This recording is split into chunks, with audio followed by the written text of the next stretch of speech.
అందని ద్రాక్ష పుల్లన. అనగనగా ఒక నక్క ఉండేదట. ఒకరోజు అది రైతు యొక్క ద్రాక్ష తోటలోకి ప్రవేశించింది. అక్కడ దానికి ఎత్తైన పందిళ్లకు చక్కటి ద్రాక్ష వేలాడుతూ కనపడ్డాయి. ఆ పండిన ద్రాక్షలను చూసిన నక్కకు నోరూరింది. ఎట్లాగైనా సరే ఆ పళ్ళను తినాలని నిర్ణయించుకుంది. మామూలుగా అయితే నక్కకు ఆ పళ్ళు అందవు. అందుకని అది తన ముందు కాలు మీద లేచి వాటిని అందుకోబోయింది. కానీ దానికి ద్రాక్ష పళ్ళు అందలేదు. ఆ పైన నక్క ఎగిరి అందుకోవాలని తెగ ఆరాటపడింది. ఎంత ఎగిరినా దానికి ఆయాసం వచ్చింది, కానీ ద్రాక్ష పళ్ళు మాత్రం అందలేదు.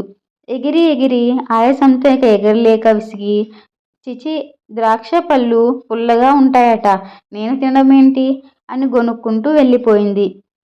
అలాగే ఎవరైనా ఏదో పొందాలని ప్రయత్నించి ఆశాభావం చెందినప్పుడు అప్పటి వరకు దేనికోసం అయితే తీవ్ర ప్రయత్నం చేశారో దాన్నే చెత్తది, పనికిరానిది అని అన్నప్పుడు అందని ద్రాక్ష పుల్లన అని నలుగురు నవ్వుకుంటారు.